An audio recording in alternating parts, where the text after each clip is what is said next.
Hello and welcome back to the newest series on the channel, where we dive deep into spine-chilling worlds of survival horror games and their kills. I'm Casa, and in this series we're exploring the stories, themes and gameplay mechanics that keep us on the edge of our seats. Today, we are playing Resident Evil 7.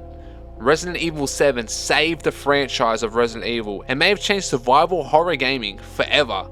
We play as Ethan trying to rescue his wife Mia from the evil Baker family. So sit back, relax and enjoy this video. Let's get straight into it. The game begins with a woman on a boat sending a message to her husband, Ethan. She says, "I can't wait to be done with the babysitting job and come home to you," before abruptly ending the message, saying she has to get back to work. We then see Ethan driving down a dirt road, speaking to a friend on his phone. He reveals that Mia, his wife, isn't dead as he had believed. In fact, she's still alive in Louisiana. She sent him an email asking him to come get her. When Ethan arrives at the location, the front gate is locked. Exploring the area, he stumbles across a van with a script from the show called The Sewer Gators. On the back of the script, the chilling message says, "Join us." Eventually, Ethan makes it to the house. Outside, he finds a handbag containing a burnt driver's license that belongs to Mia. Entering the kitchen, he checks the microwave to find a dead, disgusting bird inside. As he continues through the eerie house, Ethan finds a photo of Mia tied up wearing a wife beater. Alongside the photo, he discovers a videotape. Playing the videotape reveals a flashback to the Sewer Gators, a team of paranormal investigators named Peter and Andre. While investigating the kitchen, Andre disappears. Peter goes to search for him with Clancy, the cameraman. Eventually find Andre dead in the basement with his head caved in on a valve. A large man then ambushes Clancy and the tape abruptly ends.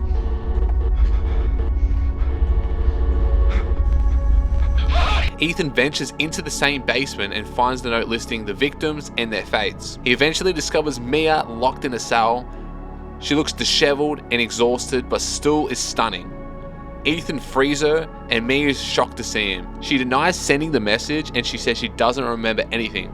She warns that since he's here, he's essentially become part of the family. As Ethan follows her, she leads him through a narrow corridor. He tells her she's been missing for over 3 years, and Mia is visibly shocked to hear this. They reach a dead end, and as Ethan looks around, he finds a doll resembling Mia.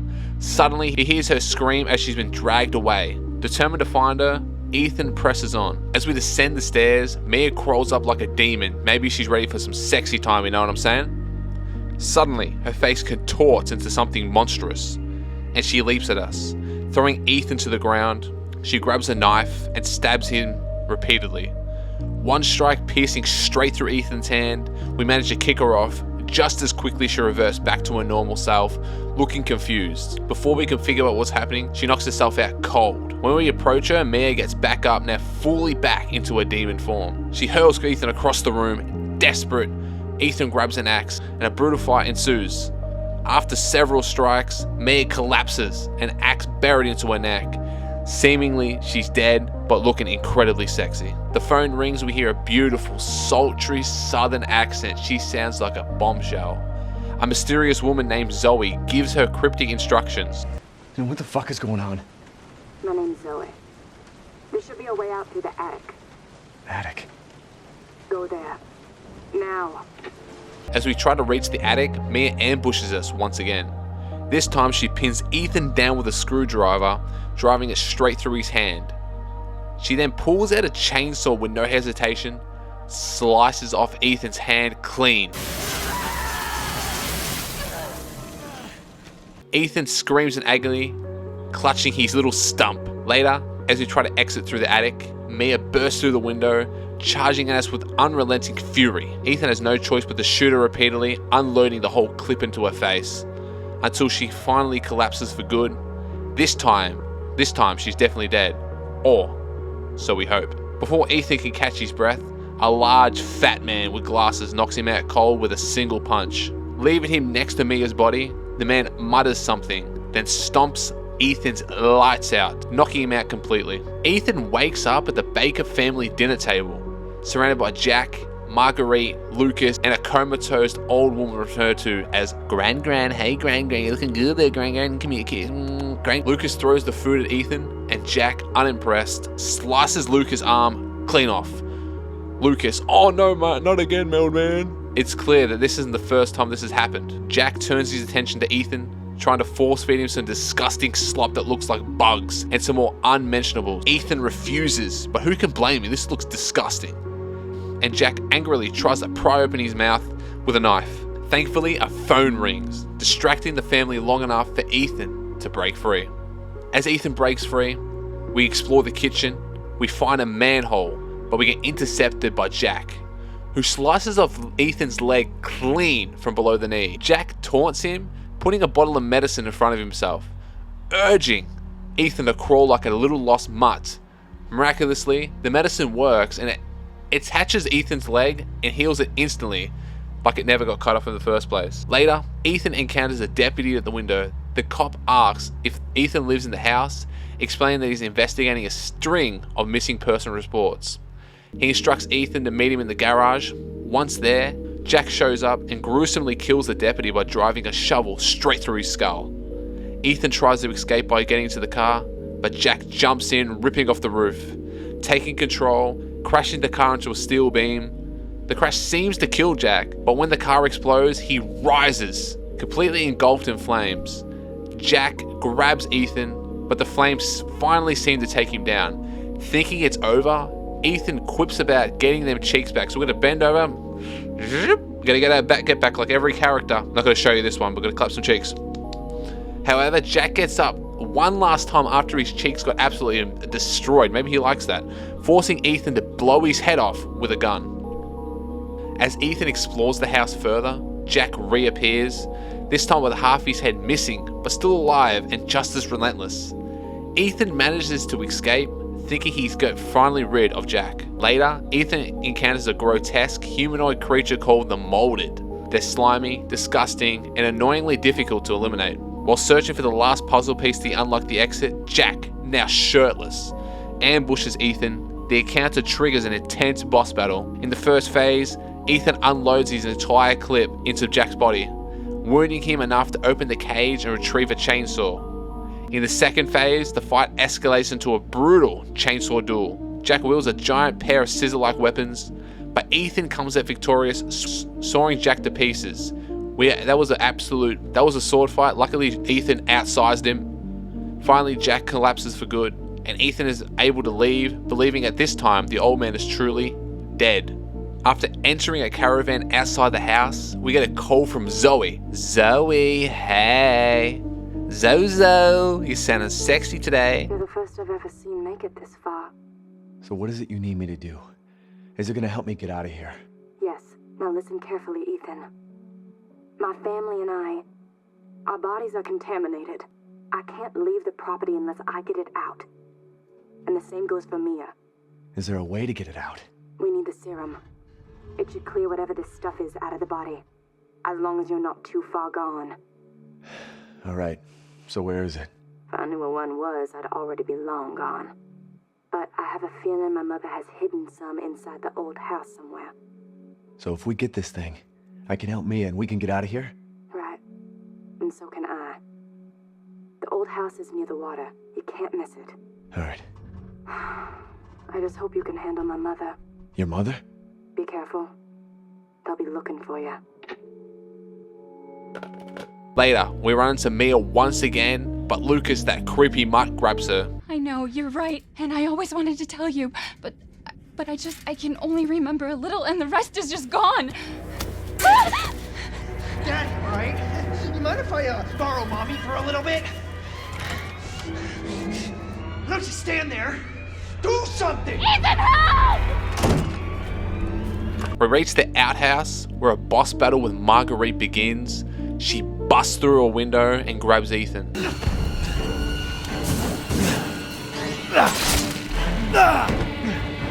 But we manage to escape just for the moment. The fight gets intense as we spray her with a flamethrower, setting fire to a nest of spiders down below. We unload every shot into a spider-infested pussy, absolutely unloading everything into it. You can tell that hasn't been used for at least the 3 years, maybe 10 years. That is just absolutely full of cobwebs. Poor lady. Marguerite, if you know what I mean. Declutter her. Finally, we whip out the trusty shotgun, finish her off. She disintegrates into ashes, ending the fight.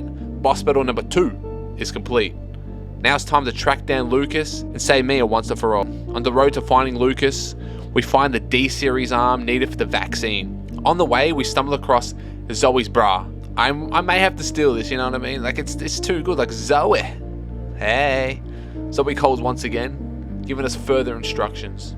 In our search for the last key, we ended up reaching the pig's throat to retrieve it.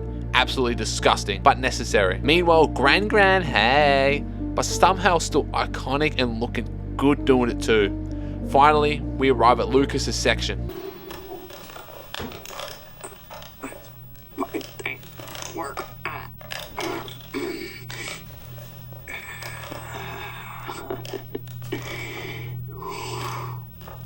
Ethan,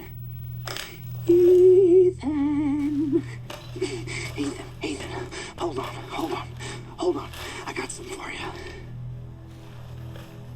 Looky what I've got. You know what this is for?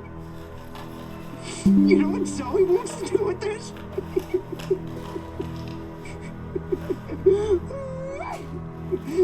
She thinks this thing is special. No, Ethan. That ain't special. This right here is special. You see, Ethan, not everybody wants to turn back the clock. What? Oh, Eveline, I'm just trying to show him. Not everybody wants to go back to how things were. There's a stupid bitch. She doesn't understand that I don't want to go back to how things were before my father found y'all. Not everybody wants to turn back the clock. So Ethan, Ethan, you can crawl around underneath that filthy, rotten house all you want looking for them ingredients, but you ain't gonna find a goddamn thing, Ethan. You'll need that serum? Ooh, baby. You're gonna have to come through me. You hear? Now, come on, Ethan. What do you say? Lucas taunts us with fake passcodes, forcing us to leave and find the real one. On the way, we encounter a massive, disgusting mock monster. A real big boy. This one's a fat mother. We take him down by unloading everything into his gut, shouting, fat boy down, as we go. Navigating Lucas's trap, we retrieve the telescope from the clogged toilet filled with nasty dookie left behind by Lucas. We rinse it off underneath the sprinklers, figure out the code, and unlock the cabinet. Using some big brain gaming knowledge, we solve the puzzle to retrieve the valve and turn off the water. With the water off, we light the candles on the cake, but Lucas flips out and throws a bomb at us. But guess what? We're pro gamers out here, baby. Sign me up. We break the wall, toss the ball back looking like Tom Brady in his prime, and Lucas runs off like a coward he is. Absolute pussy boy. We grab the other vaccine part from Lucas's desk and reunite with the gals. We untie Mia and Zoe. But Zoe starts to make the vaccine. She cracks the shits, saying one is hers. Suddenly Lucas, that rat bastard, jumps into his giant worm-like form and grabs us, leading us into the final boss battle of the game. The key to this fight is shooting all the eyes along his massive body.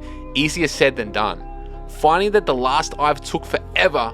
No pause, it took about 10 to 15 minutes. I was lost. Once we destroyed the final eye, we used one of the vaccine to stop Lucas.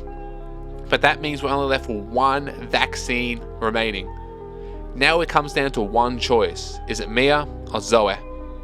Naturally, we choose Mia because she is our wife after all. Zoe's voice is absolutely stunning, but that makes it a tough decision, but we press on. Ethan and Mia escape on a small boat, leaving Zoe behind. On the boat, things take a dark turn. Mia falls into the water and Ethan has to follow. We switch perspectives to Mia and find Ethan face down in the mud, looking lifeless. As we board the ship, Eveline, that little rat, pops up. What? What are you?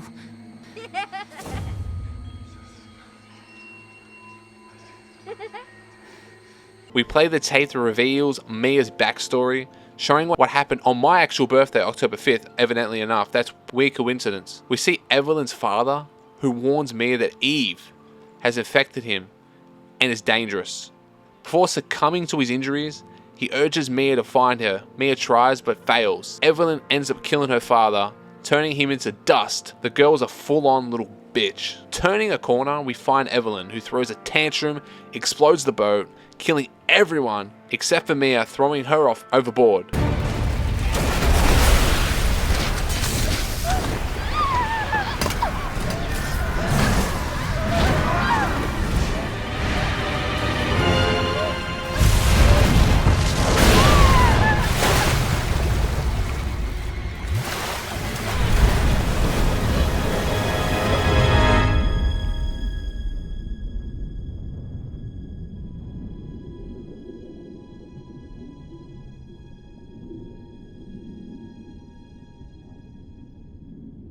Mia wakes up to a ghost of Eveline saying, "We can never be a family."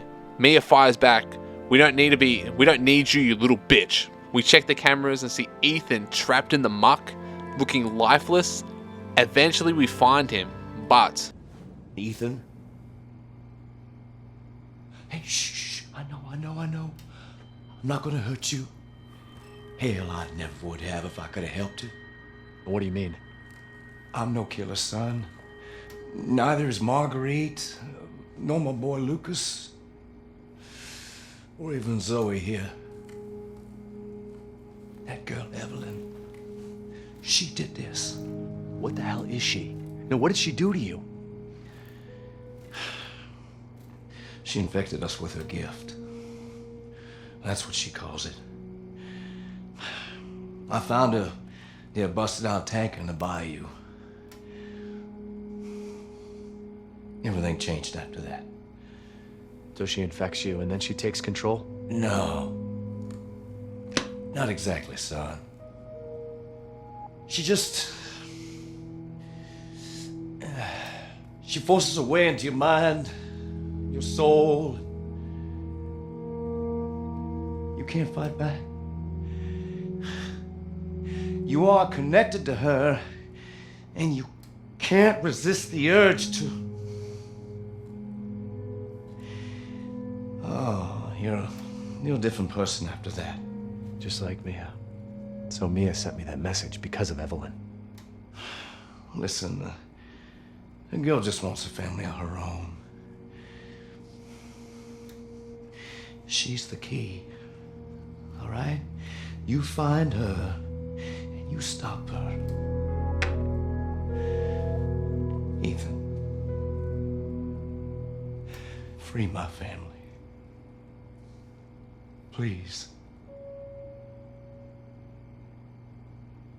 Waking up as Ethan, we're rescued by the beautiful, sexy Mia. See why she's his wife. She gives us something that urges to run while she stays behind to fight Eve. We craft the final antidote to take Eveline down for good. Throw into the two massive, fat-ass muck monsters. We light them up with granadas. Finally, we face Eveline, who uses hallucinations to mess with us, but we still persevere, sticking the antidote right into her neck. Eveline reverts into Gran, hey. Creepy as heck, by the way. But it all makes sense now. She didn't want to die. No one wants to be an old fossil. That's scary. I'm scared. Gran, hey. Mutates into a massive worm-like creature with a giant head. We unload everything we've got into her. She seemingly enjoys this weird punishment. Pretty gross.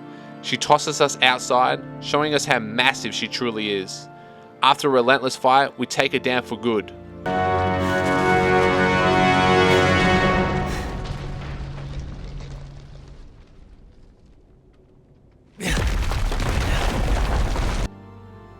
Chris Redfield swoops in to rescue us, putting Ethan on a helicopter where Mia is safe and sound, and a happy ending, finally.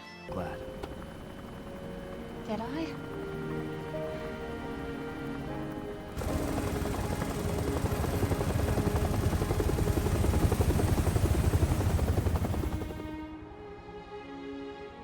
They say that when one door closes, another opens.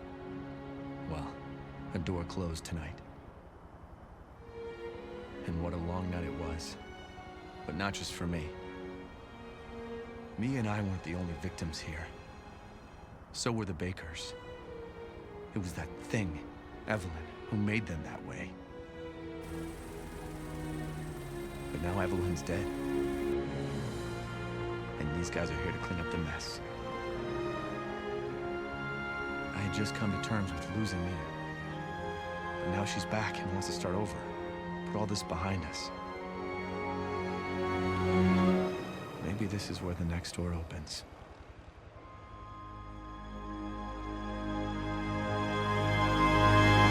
I just want to say a big shout out to everyone who made it this far in the video. If you did, make sure to leave that like. Leave in the comments section down below, type GOAT, and I'll make sure to know that you guys made it this far in the video, and I'll reply to you with a special message. But thank you guys so much for watching. Follow my Twitch where I live stream at live, twitch.tv/Cassas, Discord link in the description, and thank you for showing all the love and support lately on the videos. Catch you guys in the next video.